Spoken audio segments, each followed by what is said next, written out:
Thank you everyone for being here this afternoon. As Johan said, my name is Tim Newburn. I'm a member of the Mannheim Centre for Criminology here at the LSE.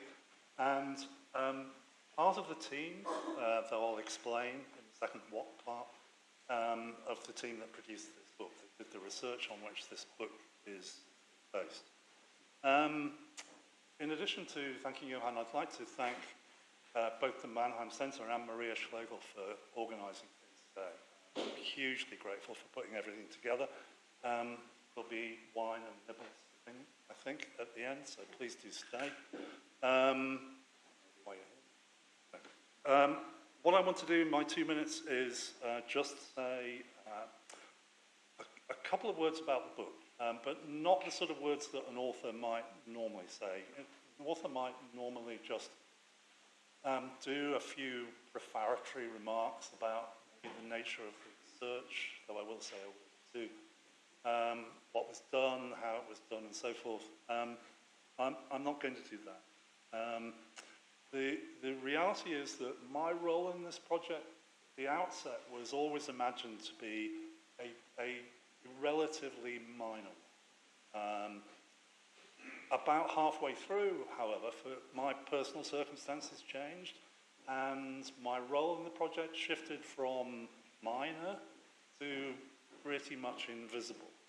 And yet my name appears on the front cover of the book, which is not really, to be honest, a reflection of my contribution. It's much more a reflection of the generosity of my colleagues. My thanks to them all. So, what I'll say is really to reinforce, I think, what Johan's already suggested.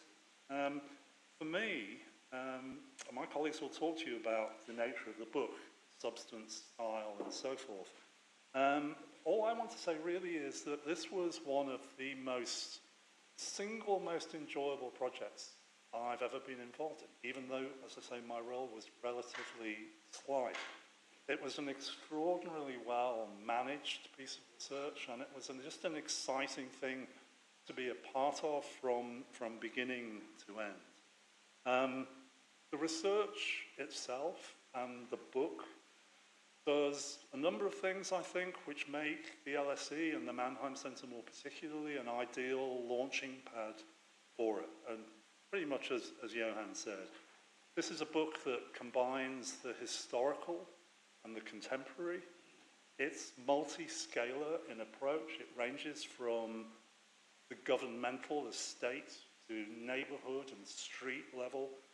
It's comparative in approach. It combines quantitative and qualitative research, and it utilises a range of disciplinary perspectives.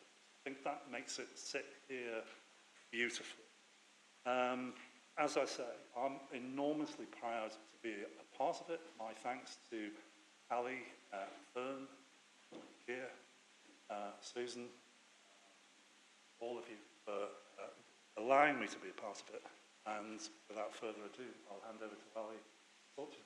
Thank you.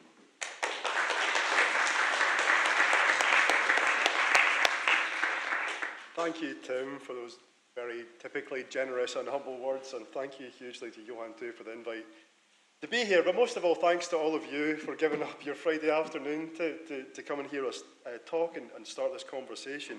I can't tell you how much it means to me and to all of us to have you all here today. This book, as Tim sort of mentioned, is the result of a lot of work by not just us, but a cast of thousands over the last 5 years. But we wanted today not to be an end point, but a beginning, hopefully, of a conversation about what are obviously very pressing and urgent social issues. What I wanted to start with, though, is not the title of the book, The Public Health Approach to Violence Reduction, but the subtitle, Stories, Movements, and Hope. These three words beat a deep rhythm underneath the lifetime of the project, and we believe continue to be of critical importance to the ongoing futures of the public health approach.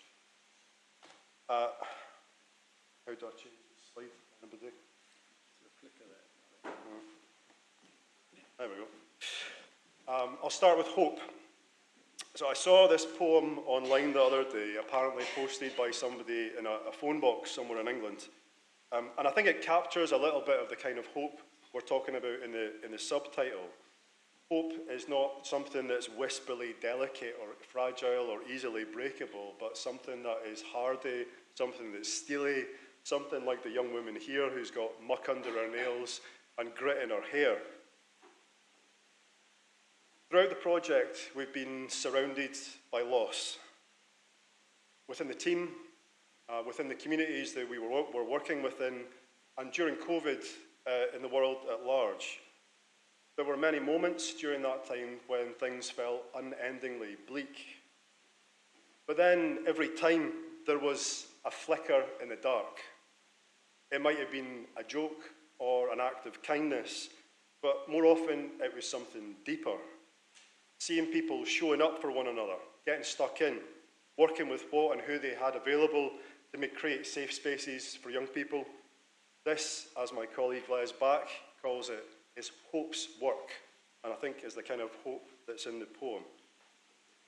I also wanted to introduce you, if it doesn't embarrass him, to a group of young men that we got to know during the course of the research, who became a really critical part of everything that we did. When we met them, they too were surrounded by loss and violence and had started down a path of losing themselves too. But slowly, over time, they shared their stories with us, and we became the pupils and them the teacher. With Fern at their side, they've done all kinds of amazing things, from making films and podcasts and board games and all kinds of things. It's not been easy, but I think this is hope's work, and we've never needed it more. So the starting point for the project was the apparent success story of violence reduction in Scotland that you can see between the two goalposts here. As you can see, rates of violence reduced really significantly in Scotland over a 10-year period, resulting in an equally striking change in the national story of Scotland, from a nation of gangs and violence to one of progressive social change. The story was so powerful, in fact, that it prompted a wider conversation about public health approaches to violence reduction, first in England and Wales, and now more recently as far off as Australia. But it wasn't actually clear what had happened, or if it could work elsewhere. So for the project, we set out to discover three things. One, what had happened in Scotland. Two, what was happening in England and Wales. And three, most important of all, whether either of them were fit for purpose, like in terms of working amongst the communities most affected by violence in the UK. We did this mostly through interviews, nearly 200 in total, but also detailed statistical analysis, thanks to Susan, and reviews of policy and legislation, thanks to our colleague Tillman Schwartz, who can't be here. And the way we made sense of all of this, if you permit me a little bit of academic theory for a minute, is through the work of this guy, a French sociologist called Pierre Bourdieu. He wrote about a lot of things, but the one that interested us most was this idea of a symbolic revolution. It's a kind of grand phrase, but effectively it means a shift in perception, a change in the way that we view the world, when the symbols that we use to describe things start to judder and shake and end up coming down somewhere different to where they started. In Scotland, it was a change from talking about young people through words like gangs and antisocial behaviour, and instead using words like trauma-informed and nurture. Bourdieu said that these changes happen when certain conditions coalesce: crisis, what we call plural actors, a reframing of the debate, and then a new legitimacy. For want of time, because you're going to hear from Keir and Fern too, I'll just give a brief flavour of what the argument is. So in 2005, as I'm sure many of you are aware, Scotland was in the midst of a major growing social concern over violence, particularly involving young people, and a major source of political embarrassment for a newly formed, devolved parliament. Reports had come in quick succession from the United Nations and World Health Organization that Glasgow and Scotland had among the highest rates of violence in the developed world. And this was borne out in our interviews, both from people that were living in communities affected by violence, those that were working in statutory roles trying to support them, and politicians and civil servants. There was a shared sense of crisis. In short, something had to be done. And against the backdrop of crisis, Bourdieu argues it's possible for new forms of leadership to emerge outside the scope of traditional authority, people that can be both inside the system and outside the system, and importantly, people that are able to bridge between the two. So in kind of those terms, we call them plural actors, people that are able to bridge between policy and street, or policing and health, that are kind of acting in these sort of plural ways. Many of you will be familiar, I'm sure, with the early leaders of the Scottish Violence Reduction Unit, Karen McCluskey and John Carnahan, who exuded a kind of charismatic presence that people really responded to. It was amazing in the interviews how many people could recall the precise details of conversations they'd had with them 10 or 15 years previously, or specific phrases or words that they'd used. But it wasn't just them. They and the many other leaders who formed part of this movement, from politics to health, to community, to education, were also plural actors, people that connected the dots, that bridged divides, that spanned boundaries. And we think, as it says in this quote here, the bringing together of these different tiers at different levels of Scottish society was part of the special sauce of the violence reduction movement in Scotland. And many of those, most important of all perhaps, were the voices of lived experience, people whose own personal stories of transformation and hope struck a deep chord. Stories are like magic. In their basic structure, many of them are quite similar. The tragedy, the rebirth, the rags to riches tale. And in some cases, they can be more impactful than evidence or science. This is something that I think the Scottish VRU realised early on and began to use storytelling and attempts to change the narrative to communicate their message. David's story, the true story of missed opportunities that led to a young man committing murder in Glasgow in the mid-1990s, is one powerful example, as is summarised in these quotes here. Whether it was teachers or health professionals, social workers or police, people saw in these human stories of tragedy and hope their own work and set about trying to make changes into their practice wherever that happened. One person referred to it as a light bulb moment. Though we started out trying to understand violence reduction, in the end I think what we did was uncover something about storytelling and social change. The Scottish VRU were part of a movement that crisscrossed between youth justice, education, health, the third sector and beyond, where people heard this kind of change of narrative, this more hopeful tale, and started to make changes in their own practice and, in some cases, in their own lives. Some of the results were quite stunning, such as the reduction of permanent school exclusions in Glasgow schools to 0. Others were quieter, like the head teacher who told us, after hearing the work of the VRU, that she'd put a small trampoline in her office for kids who'd been acting out in class to come and let off steam before she could speak to them.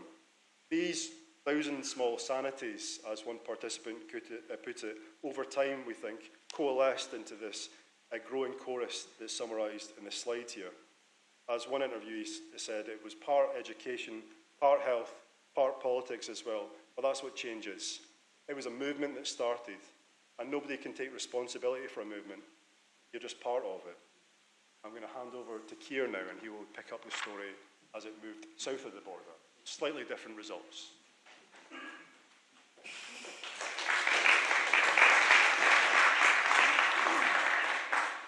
Okay, thanks very much, Ali.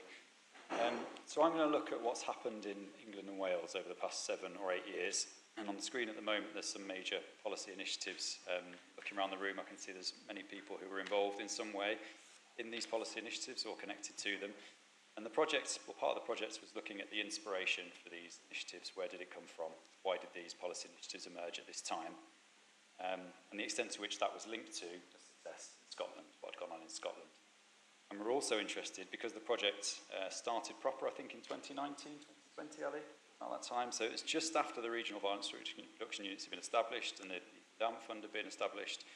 So it was well placed to kind of look at how these initiatives were unfolding in real time.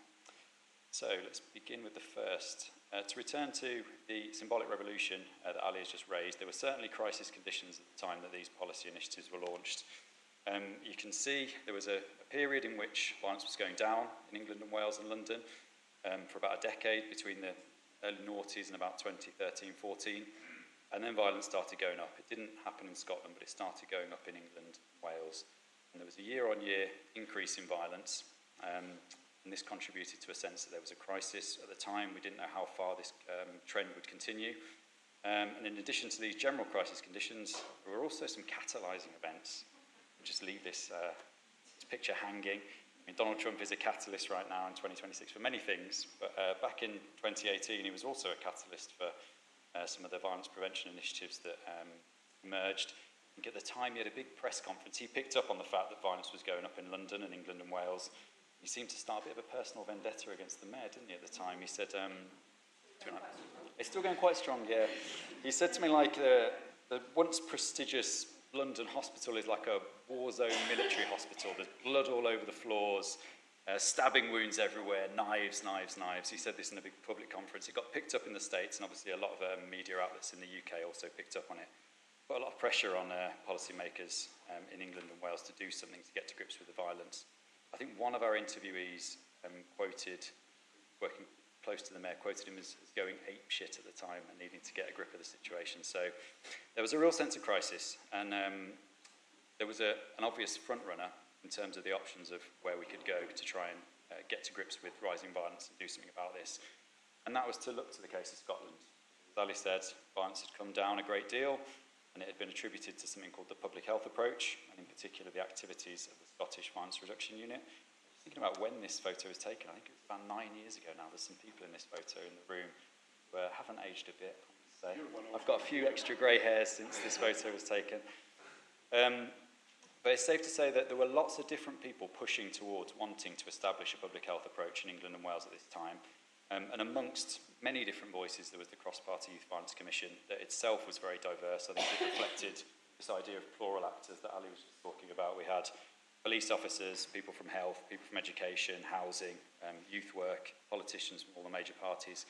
And we went on our pilgrimage up to Glasgow and the Scottish VRU to find out what had gone well, what had been done to reduce violence there, and can we bring some of those lessons back to London. And back in, I think it was around the end of 2017, early 2018, the Youth Violence Commission published its interim report, calling for a public health approach, and did a campaign with the London Evening Standard that was intended to persuade the Mayor of London to establish a London VRU and embark on a long-term public health approach. We had an interviewee say the following. I've left my glasses in my bag, so I'm going to be squinting. He said, I genuinely think the Mayor of London setting up a VRU within London just moved the dial on this. Things started changing in government in the Home Office and around the public health approach. Previously, that had never really been in the narrative or the messaging or the communications or in the language of government. It then started becoming the language of government, and then violence reduction units were set up. And I think there's a sense in which the public health approach, the language, can be kind of all-embracing, and it can overcome those binaries, I think that Ali mentioned, between it's a kind of tough enforcement approach that was very much about policing and punishment, catching people, locking them up, and this softer welfare approach about supporting young people, establishing relationships, helping young people out of problematic situations.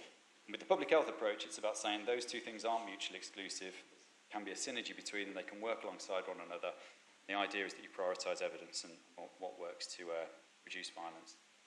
In one sense, the public health approach can mean anything to anyone. It's a strength and a weakness. Probably come to that later in the session.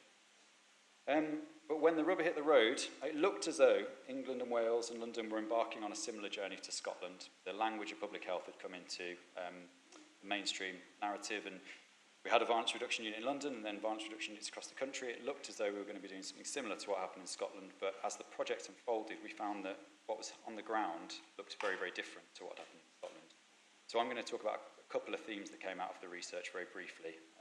A nod to some of the differences. I think one was that in Scotland it felt very much like a lot of the movement was organic and bottom-up. It was about a voluntaristic bringing together of services, convincing people that more needed to be done to bring people onto the same page, to share data, to work together in a very organic way. And that very much contrasted to what happened in England and Wales in 2023. On that first slide there was the serious violence duty. That's a legislative instrument where essentially the Home Office and government were frustrated that not enough was being done to services in England and Wales to come together. So it was a top-down legislative instrument that mandated that those services working together to share data to plan. So the goal was the same, as the quote on the slide shows. It was about joining up the dots, making sure different problems were seen as having shared causes and services working together, but the means to achieve that goal, I think, were very different. And so we've seen a different take-up in terms of engagement with that, I think. In some areas, it's very limited. It's more of compliance with the duty as opposed to this active embrace of it. Geographically, I'm sure that varies a great deal. And then the second thing that we found, something referred to as the cold charisma of numbers. So Ali was talking about the power of stories, narratives and charismatic leaders in Scotland in driving forward the public health approach. I think in England and Wales the scales shifted somewhat, and stories and narratives didn't seem to hold as much weight south of the border. What seemed to matter more, and I think this has kind of unfolded over the years since 2018, is that the quantification of work with young people became very important. This kind of audit and evaluation culture really took hold in terms of lots of the activities that we undertake with young people, both in London and across the country. I think, and this is kind of a double-edged sword, there's a rationale behind that, because if public money is going to a violence reduction unit, or it's going to the Youth Endowment Fund, and they're giving money to services to deliver on the ground with young people, you want to know if that public money is being used well, if you're achieving the results that you want to achieve. And if you can prove that you are doing good work, it gives you a very strong case to get further funding. And I think probably you could say, you know, the evaluations from the Home Office that have showed that the VRU areas are reducing violence have been very useful in persuading government to give more money to these initiatives. So that's on the one hand. But on the other hand, we do see some limitations and drawbacks associated with this difference. So there's a quote here from one of our interviewees who said, "The work that we did on the ground was brilliant, but the monitoring and evaluation side of it was just not worth it. We thought the organisations they funded were trusted organisations, but the stuff they had tried to put in place for evaluation during that time, it was draining. We were continuously shocked at what was expected of us, as well as delivering, as well as doing the actual work. Nothing ever came out of the evaluation, it just took a lot of our time." And this was a very common piece of feedback we got from people delivering the work with young people. Not only was it taking up a lot of the resource of these organisations, but many of the interviewees also said it cut against their ability to do good work with young people, because they're trying to spend their time establishing good relationships with young people in order to help them in the ways they know they need to be helped and supported. And this kind of evaluation and audit culture was inclining people towards seeing these young people as like moving data points, things to be to get information from, extracted from, to put into a report to try and prove that what you're doing is working. And there seemed to be a big gap between those reports that are done at the end of the projects and actually what's being delivered on the ground. And so there was a lot of frustration and anger about this as well. It's a double-edged sword. Now, obviously, I'm massively simplifying this issue. It's very complicated and nuanced, and in the book we go into it in a lot more depth. But hopefully that has been something that will provoke a bit of reflection and potential discussion later on in the event. So I've been talking about policy and practice. I'll hand over to Fern now, who is going to shift tack and talk much more about the views and experiences of communities, children and young people.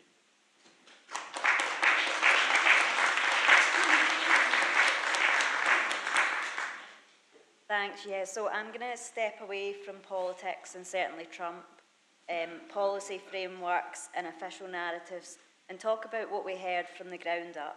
So from young people, youth workers and community practitioners living and working in Glasgow and London. And I'd really like to thank everyone who took part in this part of the research for the time that they gave and the stories that they shared. And in particular, Ali mentioned them at the start. I can't even look at them or else I will cry, mention the wise men, one of them who's here today. They were a huge part of our project. They are on the front cover, as you can see here, and the story of us splices the book. In addition to the contribution they made, the project, I want to also acknowledge their achievements. As Ali said, they made films, they made music, they made board games, and together we've turned that into a youth violence prevention resource to be used with practitioners to try and prevent further violence. I also want to personally say to them, thank you for their friendship over the last 5 years, how proud I am of every single one of them, how much I've learned from them all, and how much I love them.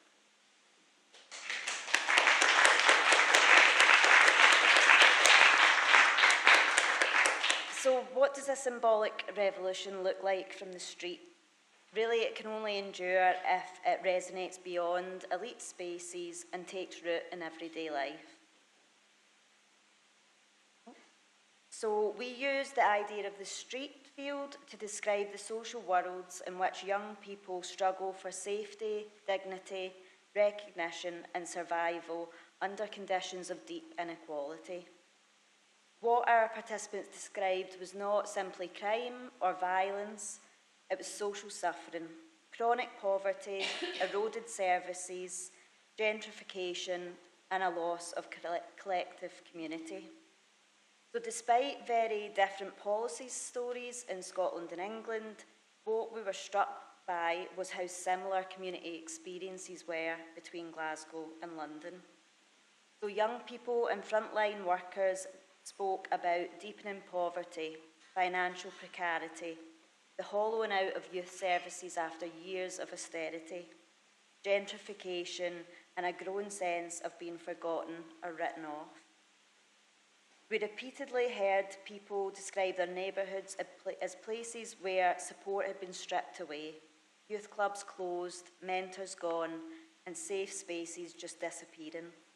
And these aren't abstract policy effects. As this quote shows, these create warlike conditions for everyday life. And in that context, young people told us very clearly that their involvement in violence and street economies wasn't about glamour or bravado, it was about survival. For one young person described it as being financially dead. And with that choice, doing something illegal to put food on the table, it's barely a choice at all. Importantly, we're not saying that nothing has changed in the street field. A lot has changed and it continues to do so. So in Glasgow, many participants recognised that change, the kind of normalisation of group violence that characterised the early 2000s had diminished. So violence is no longer taken for granted in the same way. So this participant's saying, walking to school, people used to shoot air rifles at us, we used to have gang fights in the morning, after school, whatever else. It was just normalised. So group fights that once felt routine are now rare enough to make the headlines, and that matters because it reflects genuine progress. But that progress is incomplete and it's precarious. Social suffering remains concentrated in these same neighbourhoods, and practitioners express concern that what looks like progress might actually just be containment rather than transformation. In London, although public health language has been adopted, meanings attached to violence in everyday life remained very familiar. We heard more about continuity of violence in London, violence passing down through generations, sometimes disconnected from any clear origin. Young people inheriting conflicts they don't fully understand, but feeling compelled to maintain, as this quote suggests. It's gone down from generation to generation. Half of them don't even know what their beef is about. Some of this beef that's been going on, that these lot are fighting for, stems from way before me, and I'm an old man. Across both cities, violence is changing, altered by a digital age, more tightly linked to drug markets, economic pressure, and exploitation. So from the street, change is uneven. It's felt in one place, muted in another, and everywhere it's vulnerable to reversal. I think perhaps one of the most important insights from the street field is that violence was rarely discussed as a singular phenomenon. We heard about multiple forms of violence which intersect in what we call triple violence. So the first is violence upon young people, which occurs through structural inequality, exclusion, and racism, for example. Then you had violence between young people, so conflict, exploitation, and interpersonal harm, and that's often where the greatest focus is. And finally, there was violence within young people, rise in self-harm, trauma and despair. And frontline workers were explicit, while some types of violence have declined, mental health crises and self-directed harm are escalating, and structural violence is sometimes just too easy to ignore. Looking at these three forms together, it's clear to see that young people aren't just angry or aggressive, they're exhausted, they're fearful, and they're struggling to see a future. So if we celebrate falling crime rates, or we show concern about one form of crisis, while ignoring the growing forms of suffering, change just becomes hollow.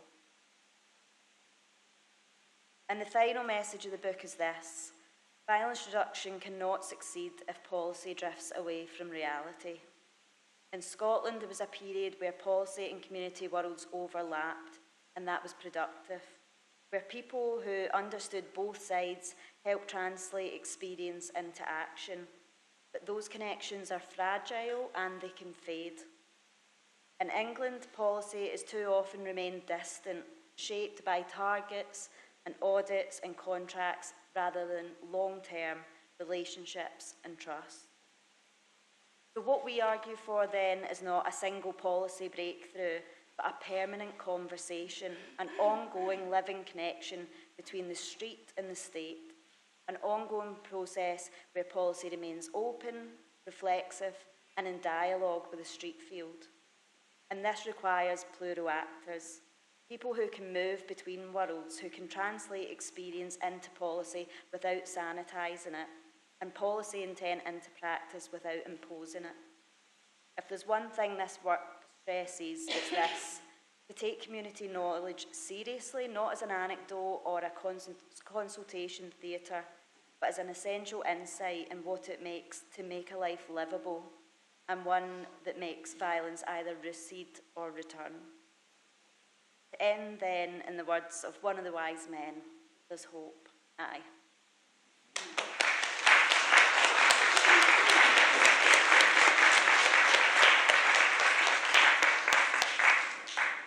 Thank you, Farron. That was totally wonderful. You blew us all out of the water.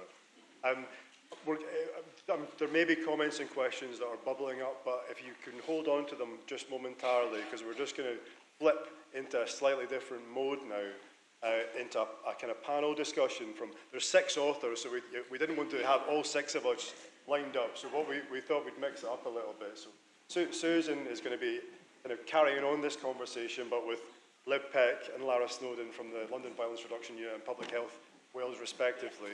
And there will be some space for questions and comments here. There will then be a second panel involving Joycelyn Buffon from Rise 365 and Emily Cutts from G20 that Luke's going to be coordinating, and then there will be space for general discussion at the end. So thank you, everybody.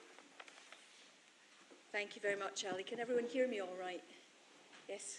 Okay, nods at the back of the room, that's a good sign.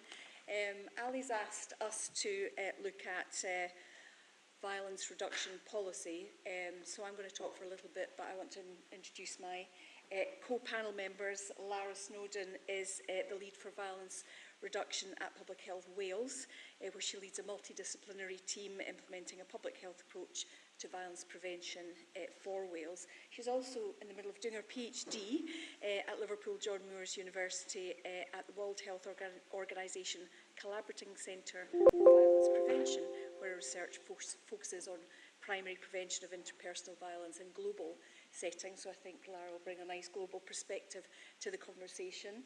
And Lib Peck, who I'm sure will need very little introduction to many of you in the room, is Director of the London Violence Reduction Unit, a post that she's held since 2019, and prior to that she was a councillor for almost 20 years, most recently in Lambeth Council. But actually, if you look at her career, public protection, community safety and violence reduction and prevention actually peppers through the whole thing. So both of our panel members are very well versed to speak on this subject.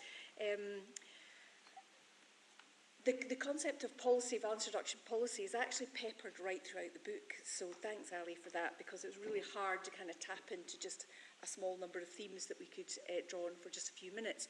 But I wanted to kind of draw on two core aspects that for me I thought were important in the context of this concept of generating sustainable and long-term, long-lasting violence reduction and achieving that criminology of hope.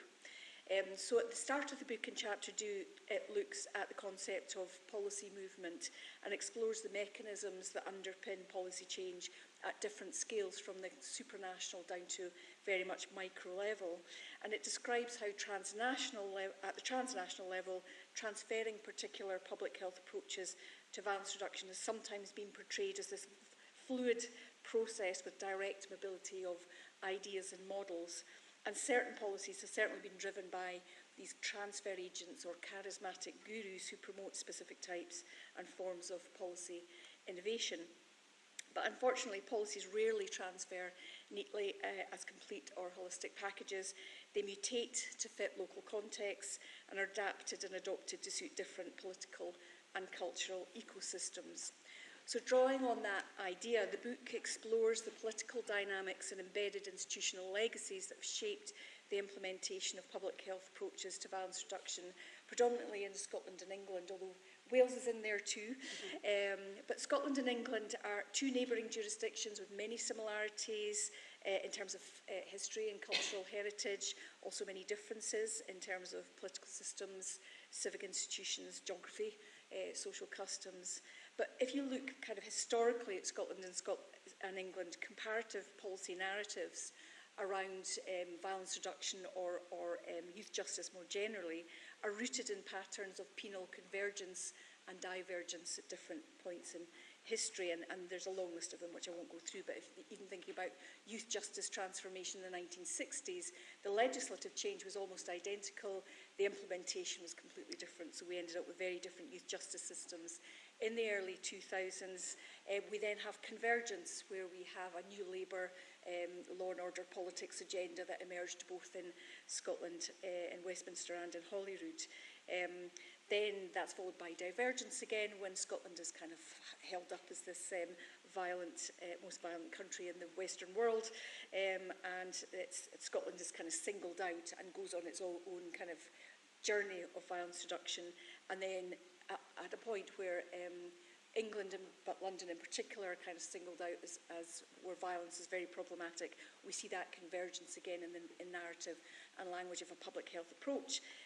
But while there's a kind of convergence in language, there's not necessarily the same convergence in terms of implementation and policy approach. So as the book makes clear, divergence in public health approaches requires us to understand these quite complex dynamics of policy movement and the tectonics of policy change. So shifting policy from one jurisdiction to another is rarely straightforward and almost always involves some kind of purposive mutation in which selected tenets of a new policy have to be slotted into the existing structural pillars of several others. And while the VRUs in England and Wales share the language of public health approaches with Scotland, the book doesn't tell a story of wholesale policy transfer and the adoption of an apparently successful model from one country to another. It tells a far more nuanced story about policy problems shared, policy options explored, and policy solutions adopted and adapted to suit the local context. Importantly, though, I think the book argues that violence reduction policy can only be successful if it's meaningfully connected to the communities of practice that translate it into action and the people who live with violence and its consequences, as the others have already said. So how does the book come to this conclusion? Well, that brings me to the second aspect, which is this relationship between policy and political context. And the book focuses in detail on the different policy contexts in which violence reduction or prevention units have emerged in Scotland and England and Wales.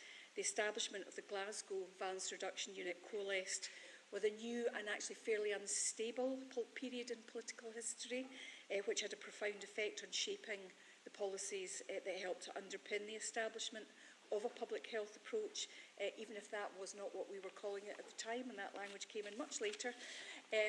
Following on the heels of a regrettably punitive period of youth justice policy in the early 2000s, the Glasgow VRU, I think, flourished in the context of a relatively unconstrained autonomy from established policing practices a depoliticisation of youth justice under the new SNP government, and the introduction of a Getting It Right for Every Child policy, which evolved jointly from justice and education. The youth justice policy pendulum did swing back towards welfareism, and a whole raft of strategies and frameworks aimed at improving the well-being of young people in terms of their health, their educational outcomes, child protection, social support and financial stability helped it to stay there. As we discuss in the book, this underlying meshwork of liberal policies helped to support the emergence of this symbolic revolution in reframing the debate on youth violence, and the public prominence on authoritative voices of key leaders in policing and education, health and other areas of public policy fields provided that momentum for change. A growing chorus of key actors bridging different fields and advocating for a new upstream approach to supporting young people and by extension reducing violence. I do think it's important at this point not to romanticise the story of violence reduction in Scotland. It wasn't a straightforward path. We haven't solved the problem of violence, and many of the underlying root causes continue to blight communities, to constrain opportunities and to place limitations on young people's lives.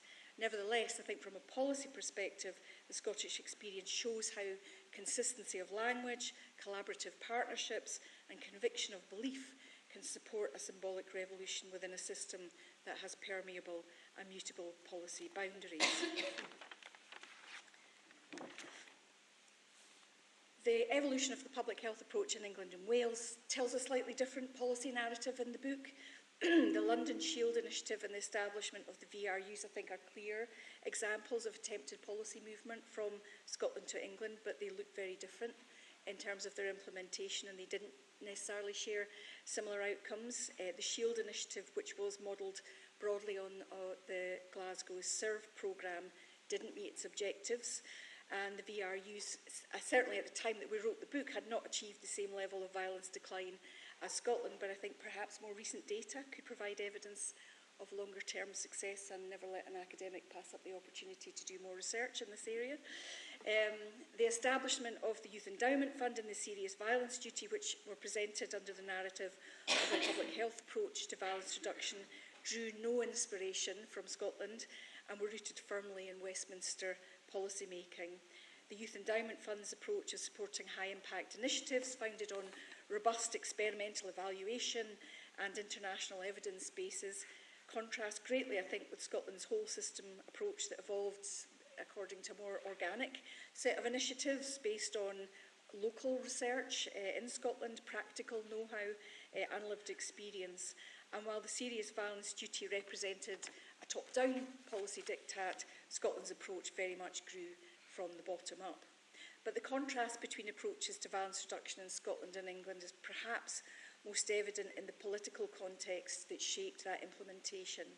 As chapter 7 of the book describes, the VRUs in England and Wales had to negotiate a far more complicated policy and political landscape than the Scottish VRU, navigate a competitive contractual marketplace, isolable interventions and a culture of audit performance and evaluation.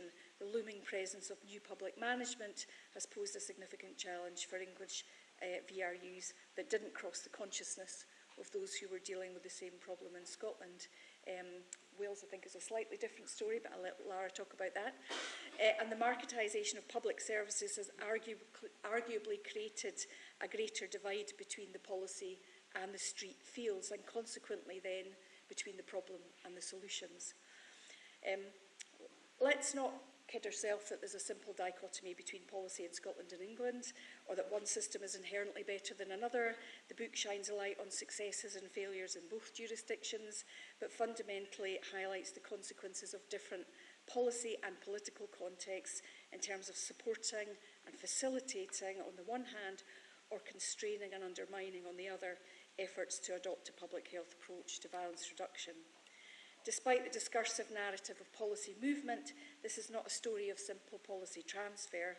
The shifting political context that facilitated a whole systems change in Scotland wasn't replicated in England and Wales, and the policy conditions that enabled a public health approach to flourish in Scotland were materially different to those of our neighbours.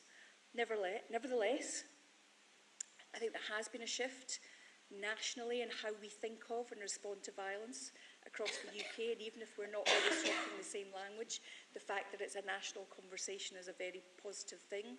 I think it's indicative of a growing chorus of voices nationally, and data shows that violence, including homicide, is almost universally lower than it was 20 years ago in most areas. So surely that's ground for an emergent criminology of hope.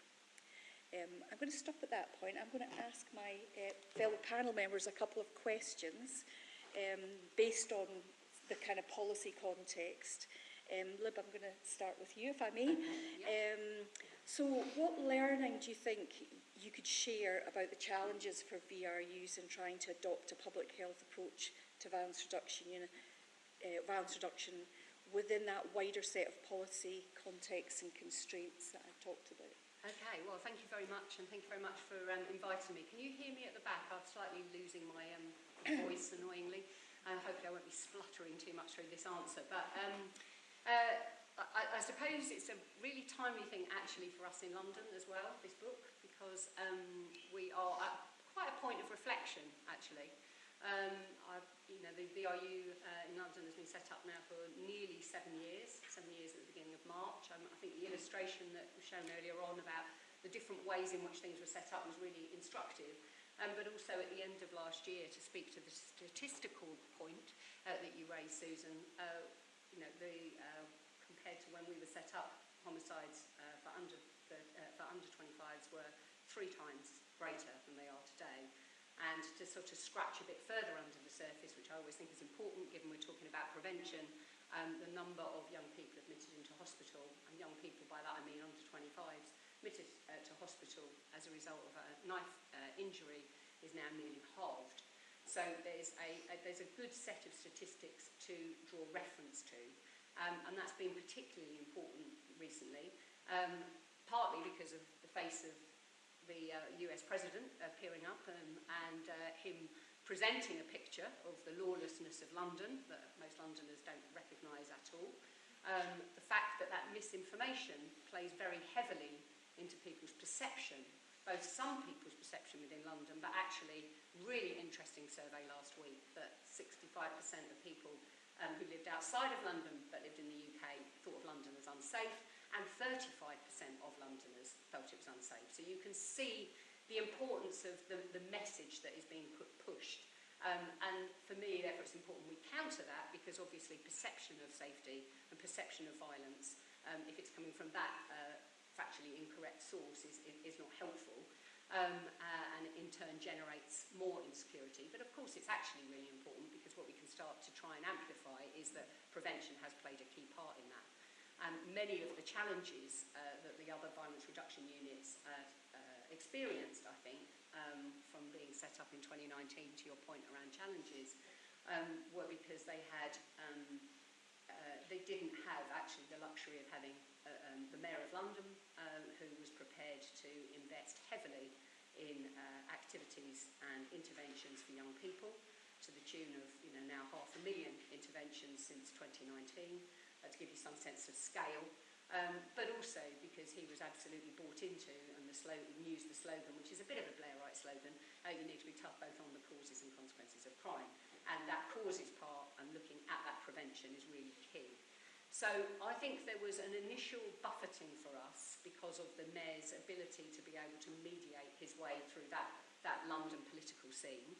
However, and this is important, some of our finance and some of our investment, and also some of the evaluation and statistics that we were being measured by, and this comes to your point, Alistair, I think, were very much in the Home Office domain of, how many murders have there been, how many robberies have there been, these are the KPIs attached to this piece of funding. And it would have been much more difficult for us without that broader investment from the Mayor and that broader approach for us to have been able to shift into a much genuinely more preventative approach. And so that has enabled us to be able to look at early intervention right the way from primary school, right the way through to the young people who are really not just at risk, but in risk, if I could put it that way. And that whole kind of sense of universal right the way through to sort of tertiary interventions. But I think the political context in which you're set up, the political narrative in which you're set up, and the short-termism sometimes of politics is a real challenge, and certainly has been a challenge in the London, but certainly in the English context, I would say. I mean, the second challenge is it's about relationships and it's about partnerships, and we create all sorts of structures and all sorts of organisations that make that incredibly difficult. The only way through that is, in my opinion, is good relationships, is building relationships around a common vision and making sure that you have those personal contexts. So, you know, 32 London boroughs, 12 borough command units, 5 integrated care boards, a multiplicity of diverse communities across London, all of that, and a huge amount of fantastic endeavour from VCS organisations who are making a difference all of the time. You know, how do you all kind of align and face in the same direction to make collective impact? And then how do you show collective impact? And I completely agree with whoever made the point about storytelling. You know, those stats are, you know, that I started with are really good. The stats that stick with me are not the stats, they're the stories. And that's what we all hold to. And, you know, the importance of telling the story of prevention through the eyes of a young person. I'm not talking about the language of violence reduction. I'm not talking about, you know, combating the scourge of knife crime or whatever kind of tough language is a key part of that. And then the other driver I would highlight is, to your point around some of the policy drivers, is also attached to the long-term nature of this. You know, if we know that poverty, we know that deprivation, we know that alienation are drivers of violence, they take long-term strategies and investment, and they can't be just done at a regional level, they need to be done at a national level. And then there are specific policies that we could turn around, but again are held at a national level. And the biggest example for me was when we went up to Scotland in our first couple of months. The most impressive piece of work I saw was the work to drive down exclusions, and the key influence that it had on making young Scottish young people safer. And we did not have those policy levers, and we still don't have those policy levers in an English context. It's far too sort of deregulated. So how you combat that by partnership, lobbying, and creating your own ecosystem seems to me to be correct way forward, and certainly something we've approached. If I could just finish, I'm probably going over, but just one other quick thing that I think is important, which was slightly riling me as people were giving presentations. So I've got to put it out there just in case I don't get another chance. Is that we have deliberately, absolutely, fundamentally not adopted a top-down approach. That has been the ethos of us as a unit, has been to make sure that we are community-led, that we're working alongside communities, that we're trying to enable all those fantastic VCS organisations, and that we are supporting them to tell the story of prevention, both through stories but also through statistics. So yes, there might be some national government guidance that we have to adhere to for some of the money that we get, but actually our approach is much different to which maybe would have been suggested earlier on. Thank you. Thank you, Liv. Thank you. I'm going to ask Lara a question, then I'm going to come to the audience, so be prepared. And I'm going to pick up on the point that you made about language, and actually policy language, and the language of the public health approach has now become the kind of catch-all term for violence reduction and violence prevention work, and yet it can mean many different things to many different people, and particularly with your background in that kind of global public health, Lara, I wonder if you want to say a little bit about whether it's helpful to continue using that kind of concept of a public health approach in this sphere, particularly because in some areas like health, it's well understood and people use it. In other areas like policing, it's not necessarily as well understood. Thank you, and good afternoon, everyone. Hopefully you can hear me okay. So I'm a public health professional by background, so of course my answer to this is going to be yes. And I really don't think we've even got started yet with the public health approach to violence prevention. I really think it has so much potential. So I've been recently interviewing global experts in violence prevention, and there is quite a lot of kind of cohesion, I think, among the people I've spoken to, who agree that this term, the public health approach, can provide this kind of umbrella term, really, to describe an approach which is about taking a population-level approach to violence prevention. So if we want to reduce violence at scale, we have to be taking this public health approach. And actually the term is quite useful, as I think was mentioned in one of the presentations, to get a range of different partners around the table and to really translate this idea that a public health approach to violence prevention is everybody's business, okay? Like whether you're in the community, whether you're a policy professional, whether you're a politician, whether you're a nurse, whether you're a police officer, it is everybody's business. We have to all get around the table and start moving it forward together. So I think there is certainly power in this term because of that sense of bringing plural actors together. But I also wanted to mention that I think there has been some discrepancies really in how it's been applied. So often it can be used tokenistically. Often it can be used in policy documents as a bit of a throwaway statement, and perhaps the full meaning of the term is not well understood. So actually I think there is something that needs to be done about kind of upskilling multi-agency professionals in what is a public health approach to violence prevention and how do you deliver it in your setting.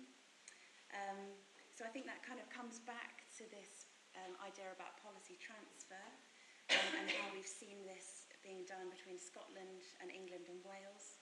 But also I just wanted to talk briefly about globally, because there are many different kind of models or methods of policy transfer.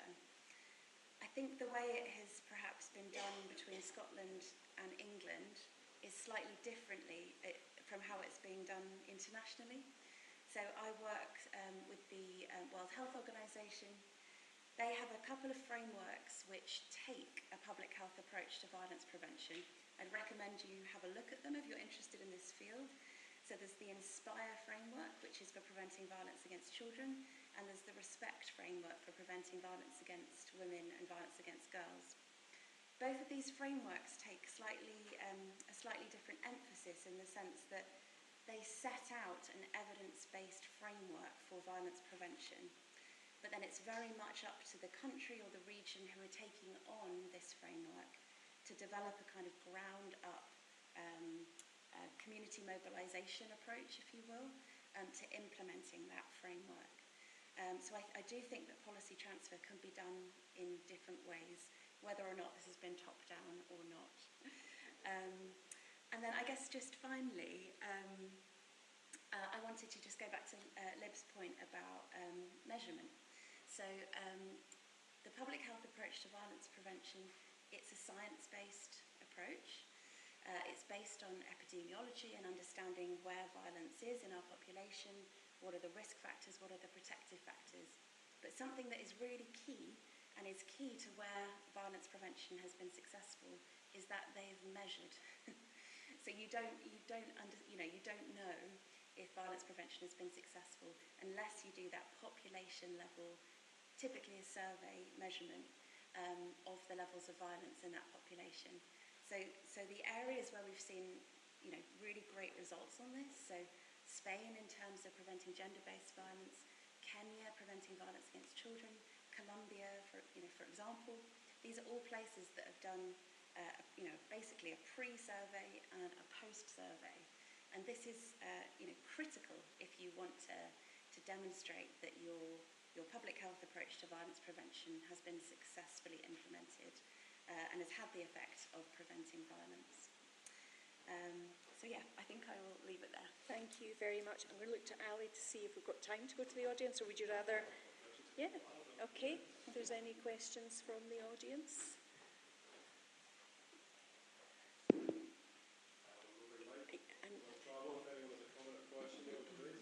He might burst into song if you don't. Hi, I'm Alicia, I'm from Reaching Higher. Mine is for the PEC. Could you talk a little bit more about what you mentioned about going to Scotland and seeing the difference between how they were taking an approach on, I believe you said the policy with exclusions. Yeah, it was, Could you talk a little bit more on that? Yeah. And the difference that you see from here, from London? Yeah, sure. want us to do one at a time? Yeah, well, we can take a couple if there's other questions. You got one? Oh, sorry, I thought it was, yeah, I thought there was another hand. Sort of thought I was doing this. Hi, thank you very much. Very interesting panel. My question is for LibPEC. You described a little bit more about not only the secondary and tertiary prevention of the VRUs, but also the primary prevention, going back to, preschools and things like that. Could you just describe a little bit more the, quote, interventions and where the, let's say, breakdown of funding, what proportion goes into the more primary or health promotion and what proportion into the more secondary, tertiary? Thank you. Okay, so we've got, the first question is about the Liv's experience of the education, and the second one is about, is it just about the breakdown in funding between primary and secondary, tertiary, and examples of types of intervention? Sure. Okay, I'm actually going to use two examples from schools here, one to answer your question and one to perhaps hopefully illustrate yours and then add something to it. So the first is, so when we went to Glasgow, I was very struck by the Director of Education from Glasgow, Maureen McKenna, who talked then, and I know it changed even better post us meeting her, but of an 81% reduction in exclusions that could correlate to a 48% reduction in violence affecting young people. And that for me was the light bulb moment of the visit, because it made me think, yes, I knew in theory young people are safer in school, clearly, because if you are thriving and attaining in school or even participating in school, it's not about attainment as such, but it's just being part of and doing all those things. I knew you were safer, but that seemed to me to be one of those things that kind of hit you over the head and you thought, right, okay, if you're serious about being a violence reduction unit, you've got to tackle that. Now, the thing about Maureen, besides being a very, very sort of ferocious and passionate, I thought, Scottish woman who drove through some change, was that she was also able to pick up the phone to all of the schools in Glasgow and say to them, I've been looking at your stats and you're excluding too many people. What are you going to do to turn it round? Nobody in London has that power. So there is some power with a local authority that could, so that Maureen's equivalent in, say Hackney, for example, who could pick up the phone and say, I'm a bit disturbed about this. They could also raise it in a partnership of the schools that they will have created in Hackney through that secondary school. But they haven't actually got the same mechanism to be able to drive that change. They've got to influence it rather than be able to tell people to do it differently. And that's partly because we've got academisation and lots of change. There is lots of change afoot around schools at the moment with the new-ish government, but nonetheless, that still is an issue. It was also an issue in the sense that actually in England at the time there was much more of an emphasis, debate to be had about whether this is still the case or not. Putting that to one side for a moment, a much more sort of emphasis on attainment rather than, I would say, attendance. So how we flipped that was thinking, what are the things that are missing from school for a young person, and how can we influence schools and work alongside them as informed by young people, but how can we also use that experience to influence the policy agenda? And we did some research at the University of Bath, 4,000 young Londoners, and basically what came back is they don't feel schools understand them, they don't feel belonging, they don't feel listened to. So we drew up a sort of an inclusion charter with young people, but critically with teachers involved as well and professionals. We used the networks of local authorities that there are, the 32, and we got people to sign up to that. Not because this was a framework and a prescriptive way of doing it, but because the components that were articulated in that charter were sort of saying, where's young people's voice? Where is your diversity and equality statements? Where is your sort of tackling racism, which also came forward as a big issue? And where is your training programme for teachers? And as a result of that, we've got quarterly sessions with lots of the schools and all the local authorities across London. 31 of them signed it. And then what we've been able to do is go back into the Department for Education. Young people have presented it on several occasions to them, and we've inputted into the inclusion framework that they're now developing. Arguably, fostering those relationships and getting a deeper understanding of what the benefits of inclusion are perhaps in the long term more profound than just being able to pick up a phone and tell someone to do something, but actually it's a longer way round, isn't it? That's more difficult. Tracing that back, to use your example of the primary intervention, once we'd sort of got into that space and realised the importance of that, and it was actually expanded because post-COVID it was absenteeism. It was a bigger rising issue actually than exclusion, where in London it is actually disproportionate lower than it is across the rest of the country. You know, who are the kids that get excluded in a secondary school, and some get excluded in primary as well? By and large, the kids who've got communication challenges and don't know how to articulate themselves, haven't got the skills to articulate themselves at a primary school level, plays out in a secondary school level. And so one of the interventions that we've been doing is investing in some oracy training in 7 boroughs across London in primary schools. And the results from that are pretty staggering at the moment. So we've seen a narrowing of the gap of over 50% between the kids who weren't able to communicate particularly well and the kids that were. And when you go along, and again that storytelling, you go along and listen to the kids who can now present. I mean, it's magical. It's, you know, it's fantastic. And that is kind of tracking back something and thinking about how you can change that. So lots of primary interventions, that being a good example. An awful lot in the secondary range of thinking about what is happening in holidays, what's happening after schools, what's happening inside schools. And then at the risk, thinking, you know, hospital youth workers, custody youth workers, with I suppose the kind of, and working with the kids already kind of mixed up in kind of gangs or mixed up in not good stuff. But across the piece, it's really that trusted adult, trusted mentor, you know, that youth worker who by and large has been deprofessionalised. How do you support and invest in them? Because those are very often the relationships that make the change. This feels like a perfect point to transition into Luke and the next panel session. So thank you very much, both of you, for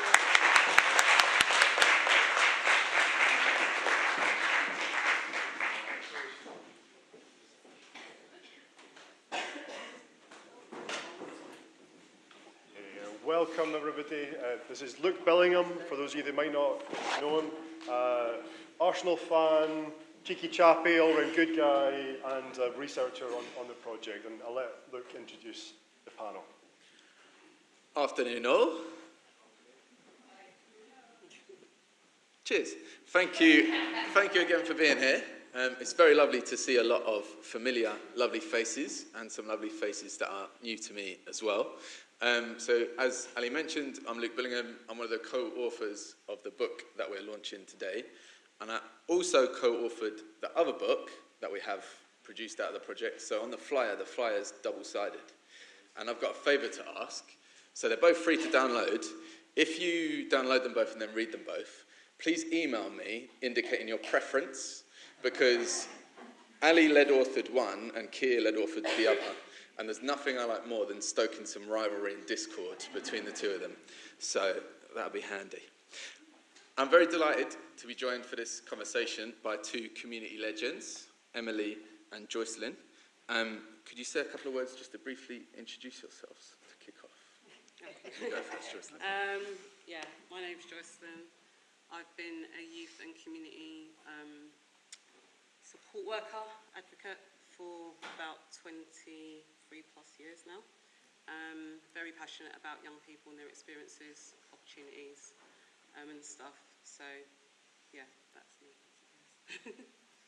I'm Emily. I founded the G20 Youth Project. I've been heavily involved in trying to make my community a bit more calm, supportive, and nurturing for the kids who live where I live or nearby in our community. So more recently it's been last 8 years focusing on the G20 and trying to help opportunities for young people.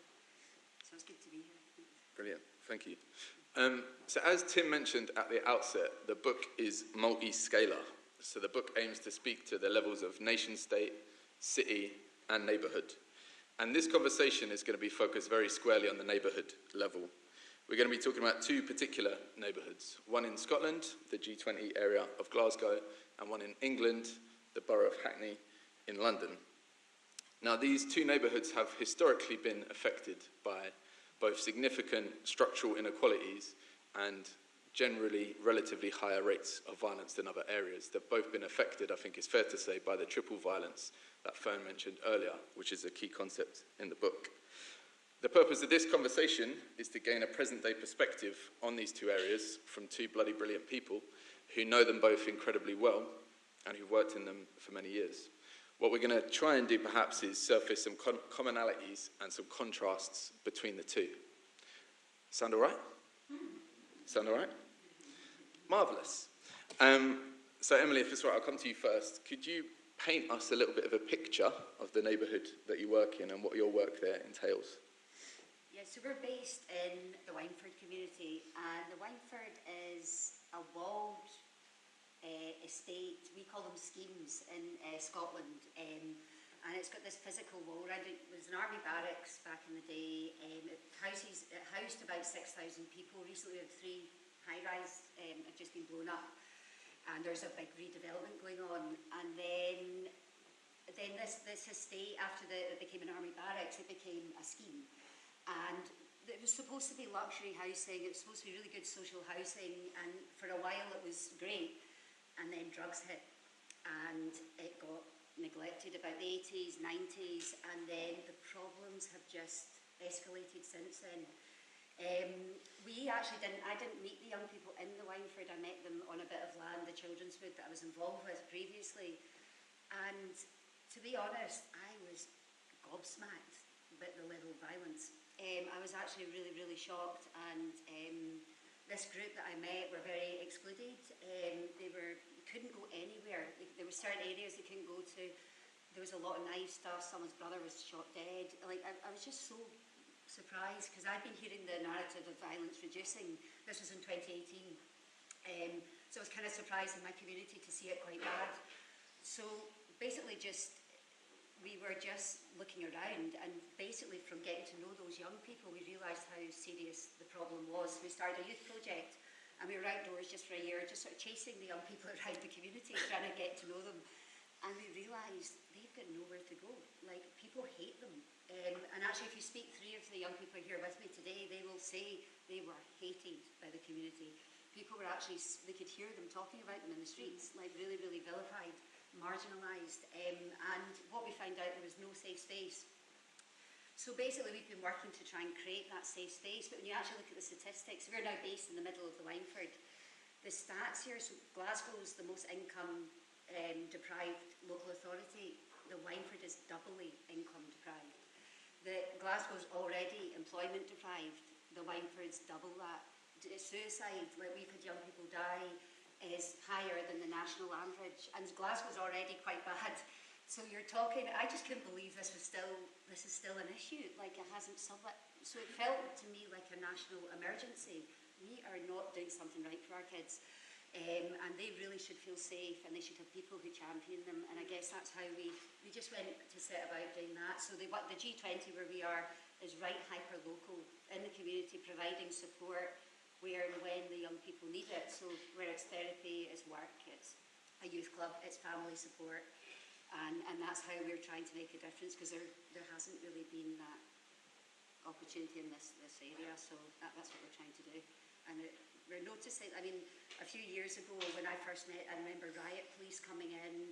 We got shown videos of young people, 3 police officers on a 14-year-old for breach of the peace, and now we don't really see that so much. So we've noticed some changes, so it has become some way, but it's still quite concerning. So. And bloody nice pizza. No, yeah, we make pizza, yeah. So we've run a cafe, Cafe Hope, and we've got different social enterprises as our way of the way out, the positive, the hopeful intervention. It's where to go to get your pizza if you're in Glasgow. It is really good, and it's very affordable. Dion, who's here, she's not in the room right now, she actually makes the dough from scratch. So she makes the dough, she makes the sauce, she cooks the pizzas. So it's, if you're in Glasgow, come. And not to preempt what you're going to say, Joycelyn, but I feel like food, changing perspectives on young people. Yeah, sorry. Tell us a bit about Hackney and about your work there. Hackney, a place that I love, but I think for a lot of people they see it as like a dark, dim space. Specifically, Kingsmead Estate is a notorious area in Hackney. A lot of low-income families, lots of exclusion, lots of crime. And Kingsmead itself is an area that's kind of known as a no-go area, or was known as a no-go area.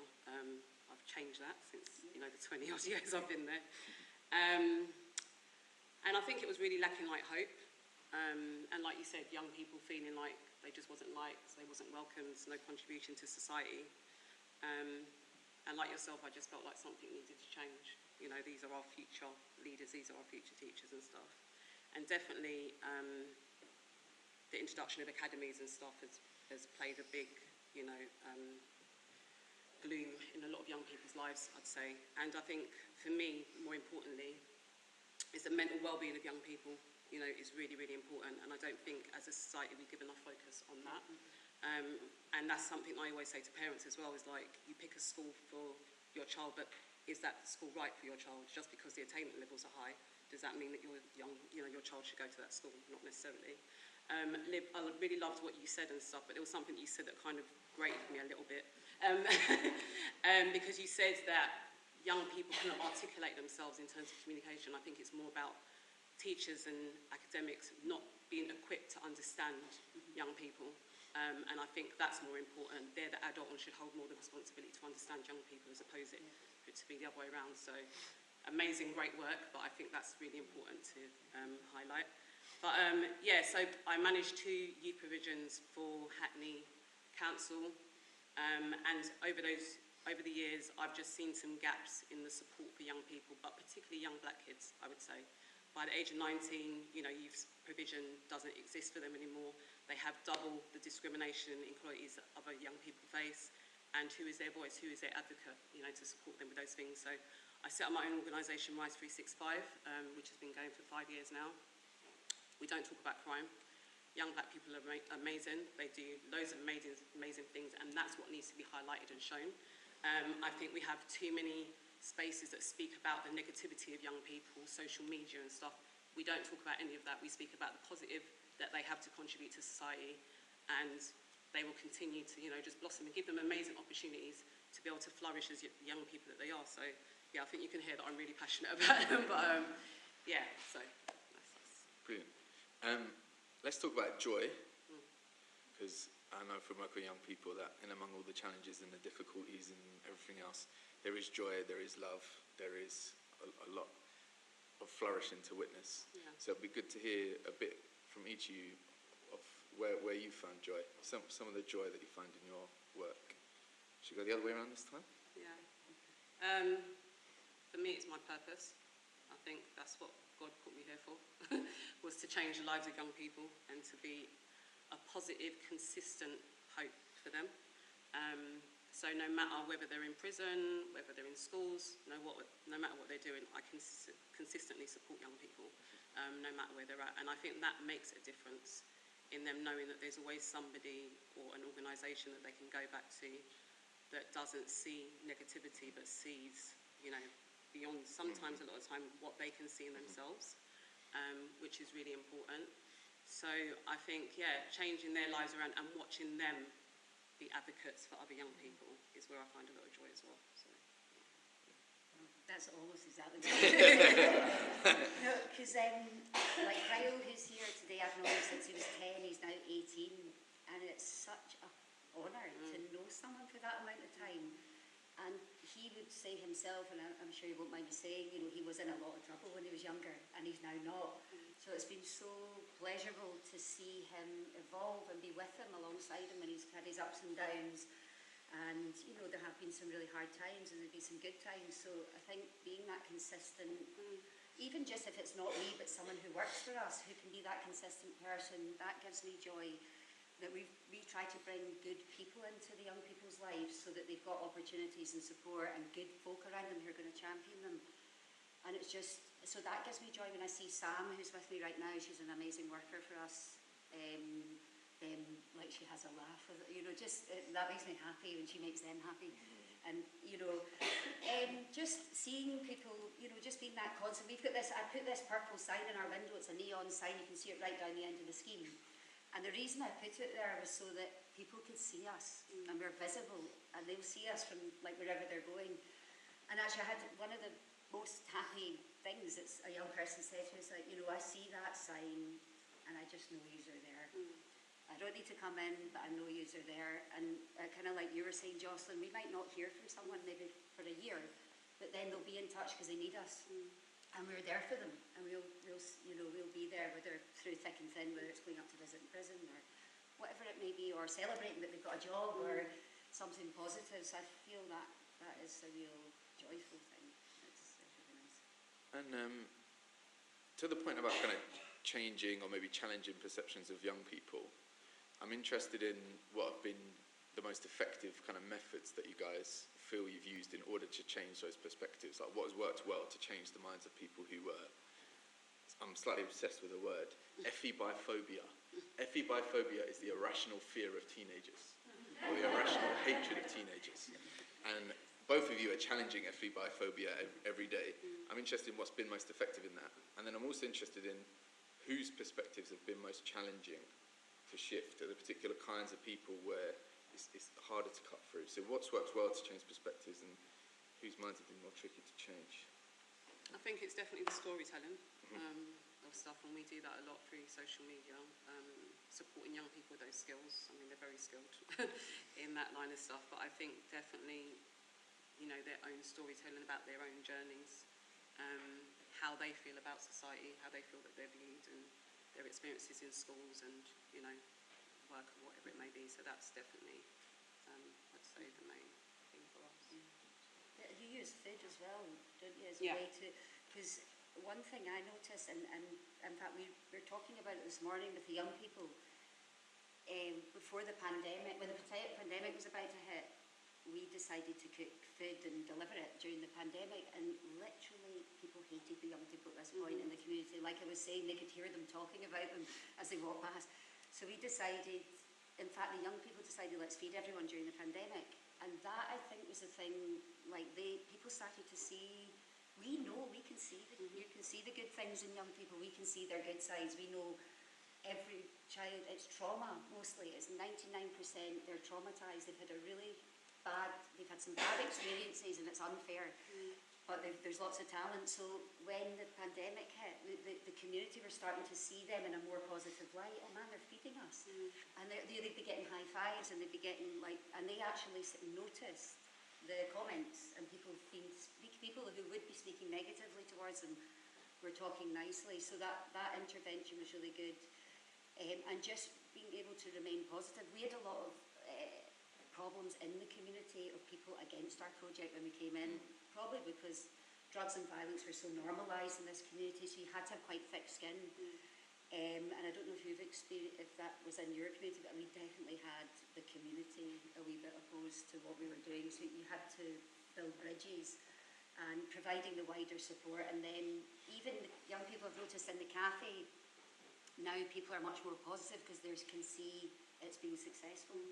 And that young people are actually making a difference. They've got to know, it's relationships. It's like what you were saying, like people have got to know this is just a person, and that's just another person. So I think those kind of interventions, the food thing and helping others.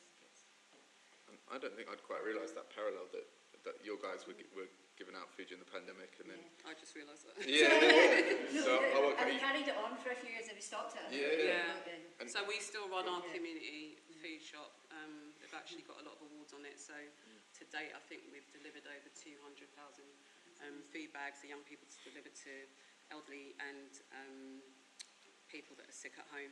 Deliver food straight to their doors. But ordinarily, that's not the perception of young black boys that are wearing tracksuits and hoodies. You don't see them delivering to elderly white ladies and stuff. But now they're the ones that are supporting and helping them, and it's just really brought the community together, and they've seen them in a different light because we've been able to change that narrative and perception of how they're viewed. So, yeah. And speaking as someone who grew up around the corner from Kingsmead Estate, and I work at a youth centre down the road, I've seen the effect of what you're doing, because you're right about the kind of the reputation that Kingsmead has historically had. Obviously the racist perception of young black boys, and those images of those lads out and about palpably demonstrating that they love their community and they want to contribute to their community, and they want to be loved by their community in return, just like any other young person or any other person in general. It was a wonderful thing to see. I've got one last question before we kind of go to the floor, which speaks to one of the themes from the book. I know that in both of your work you've got a kind of balance to strike between building trust in the community that you're in, and obviously both have different challenges there, and then also building trust with sponsors, funders, policymakers. So you have to kind of build relationships on these two sides in order to deliver your work, in order to make it happen. So I'm just interested to hear a bit about how you found that kind of balancing act of those two different kinds of trust building that you need to do. Yeah, I think in the community it's probably much easier than it is. I think earlier on I had a challenge with like funding stuff, if I'm honest, because I don't like the way that they want us to describe ourselves. And that was really challenging, you know, saying that we're disadvantaged, or, you know, we can't do this and we can't do that, but not looking at that they've caused these things. Yeah, that was hard, but then I've been able to be in certain rooms to have conversations around that, and I think there's a slight change in how people are being asked to describe themselves or situations. So that's really positive. We have been fortunate a bit, like midway through sort of Rise 365. Just a quick short story, I got a call once from Gucci, and they were like, they really love our work and they want to fund us and stuff. And I was like, what, Gucci, like, you know? And yeah, so they funded us for a couple of years. We're currently funded by Dove, so we do have, you know, some funding, not enough.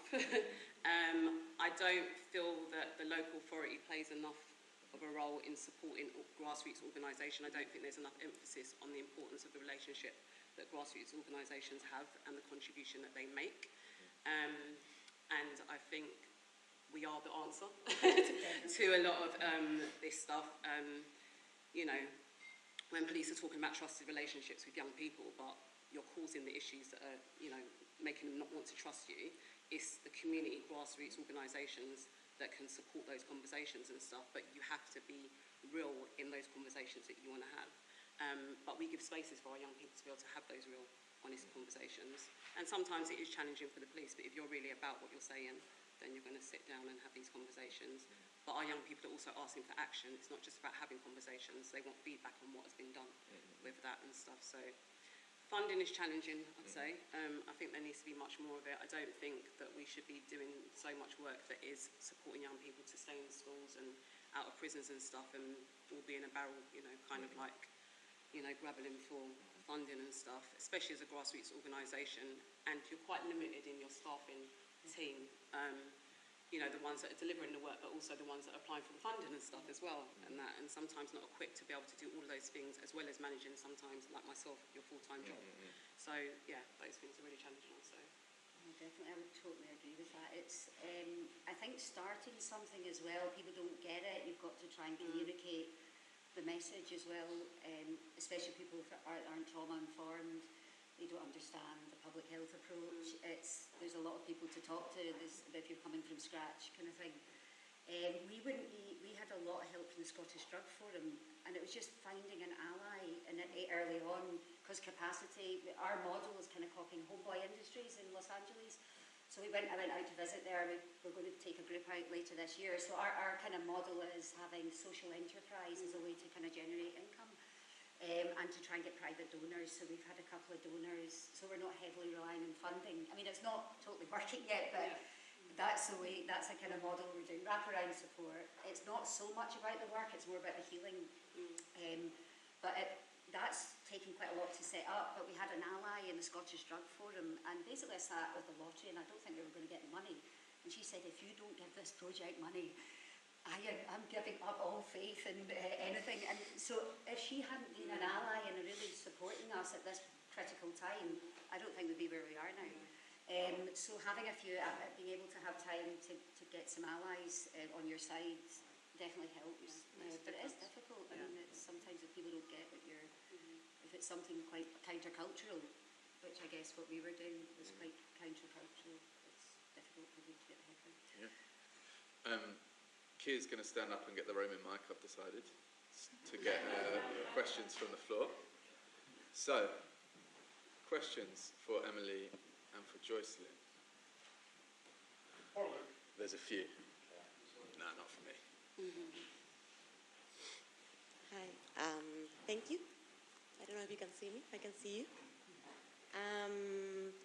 I'm wondering, like, around for young people and around the transition when they turn 18, I know that society's perceptions over violence, it's not the same when we're speaking about little children than we're speaking about young people in this transition period. So I'd like to know a little bit about your opinions around these challenges and how to address that challenge and how do we build a narrative that is public health approach based for, well, this group of people too.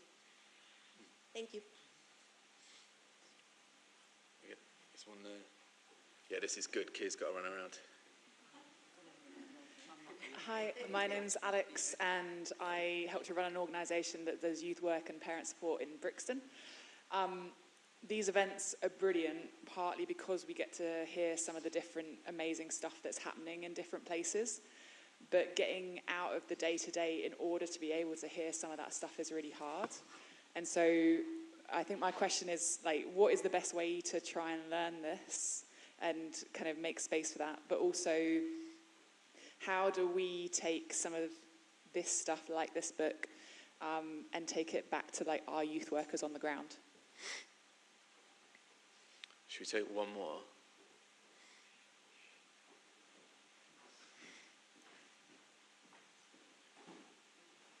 Hiya. One of the things that concerns me at a sort of policy level is I often find that kind of so-called serious youth violence policy and then gender-based violence policy are done completely separately and often like taking different approaches, involving different stakeholders, but yet we know that domestic abuse, gang-related violence, peer-on-peer violence, intimate partner violence, they co-occur, in the lives particularly of adolescents. I wondered like how you saw that playing out on the ground and whether you see that, whether you would also have that concern about the policy level or whether on the ground it's kind of a different picture. Does that make sense? Okay. So there's a question about kind of perceptions of young people beyond 18, which can be a kind of cliff edge, and often I think there can be a massive reduction in sympathy the moment someone's a young adult rather than a young person. So how do we change those narratives? How do we take kind of learning and insight from yourselves, from the book, and get it to youth workers, get it to people working in communities? And then how do we address the ways in which too often kind of violence between young people, youth violence, and then gender-based violence, kind of intimate partner violence, are seen as these two separate domains, despite the fact that they're often entangled. Who would like to go first on which question? I can try and fill in. I could start with the last one. Go for it. We actually, it's all connected. Everything's connected, and that's why we try to bring support for everybody. And like, our main focus is 10 to 25. Like that's our. But to help 10 to 25-year-olds, you have to help the wider community. So we're trying to dose down the stress in the community that we're working in, because there's such a high level of trauma and high level of stress. So by doing that, we run a women's group, a men's group, family support, kinship, caring group, and we try and work with all those groups. We do abuse and trauma training to try and educate people what is abuse, what is trauma, because it's everyone's problem, like someone was saying earlier. This is everybody's issue. So I think having that kind of support accessible and programs accessible and education accessible within, like, nearby to people is the way to do it, and then they'll pass it on, and then the lived experience, we're training up people to then, within the community, to then deliver those programs, because they've got the lived experience of it. So I would kind of see it all connected. And policy, I mean, the reason I started at G20 was actually I felt like I heard policy and strategies, but I was like, where's this happening in my community? I couldn't really see it. I was hearing about stuff, but I didn't really see it there, so for me it was just action. But that's just my take on it. So. Yeah.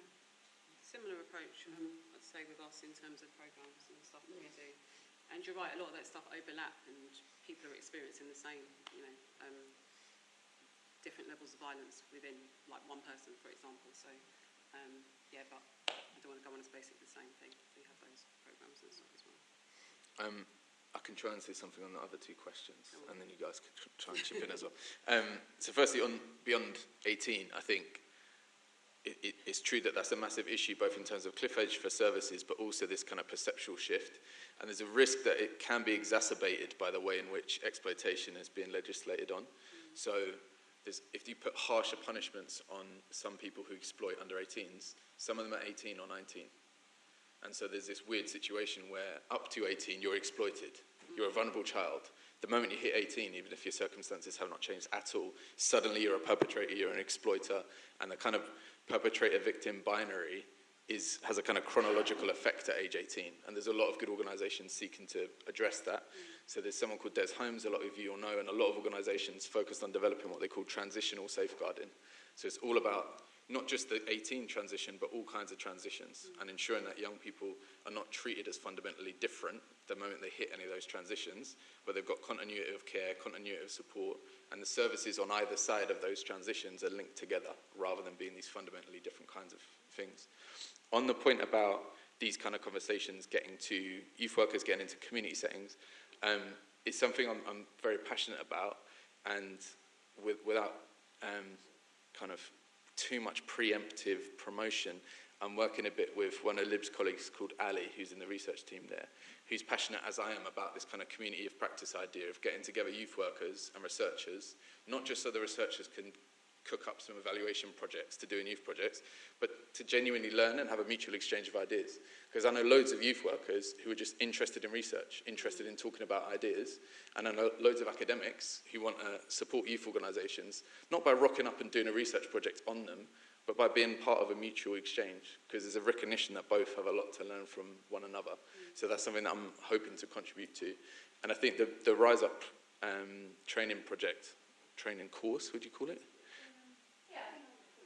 You'd call it a course, that's good. That the VRU funds, and it's got involvement from London Youth and others. That's brought some brilliant academics like Elaine Williams, who's worked closely with Reaching Higher, who are here. People like Elaine Williams, I think, are brilliant academics at connecting with youth organisations and having that mutual exchange.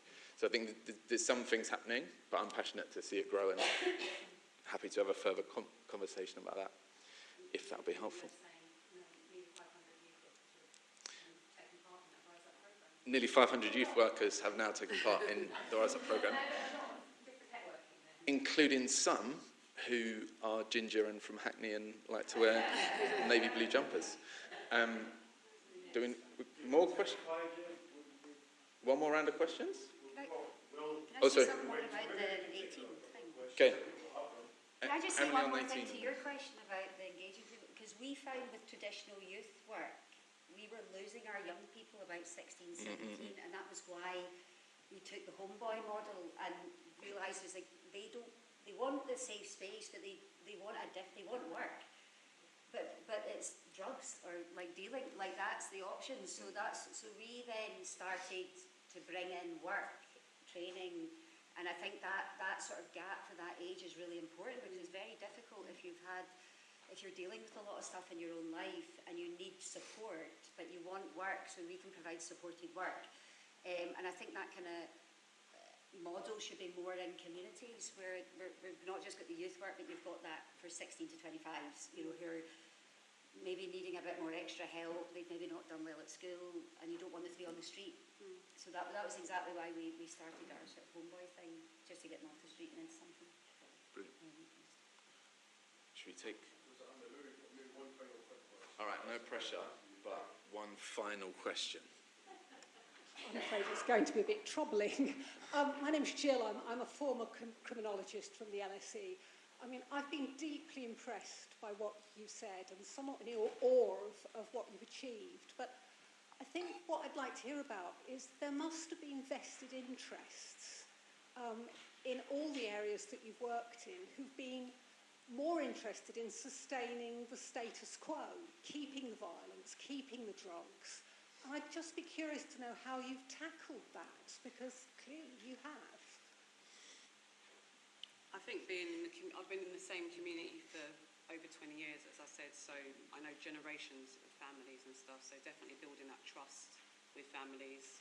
I've had to go to elders to say, like, you're not taking this young person and stuff, so really having to intervene. But when you've been around for a long time and you're consistent, not like funding that changes from one priority to another and doesn't give you enough time to make, the change that you need to make on the priority that they set 2 years ago, it makes a difference in that way. So it doesn't take it out completely, but it definitely makes a difference in having that trusted voice and influence in the community.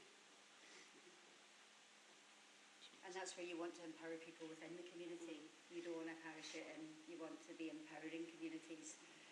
So we try and employ mostly local people as well, because like you've got the trust if you're in there and you know families, that's, you would rather bringing services in.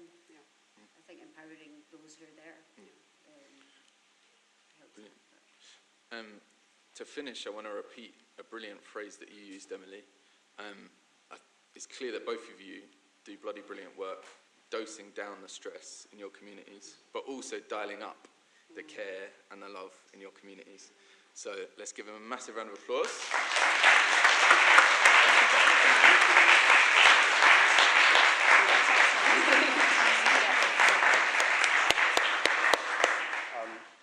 Absolutely massive, gigantic thanks to Luke, Emily and Joycelyn. That was tremendously moving and powerful.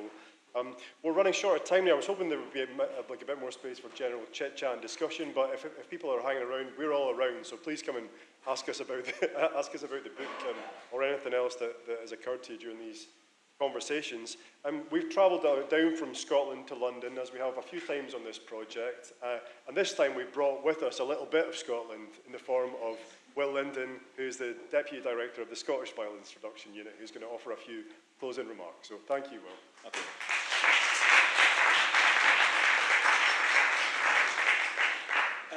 Thanks very much. I've been listening to this with a great sort of hope in terms of what's been said. Me and Ali originally had this conversation back in 2017 about this original research. This is how far it goes back in terms of developing this. So this has been our journey for everybody involved with this, and sort of hearing it coming to the end. Oh,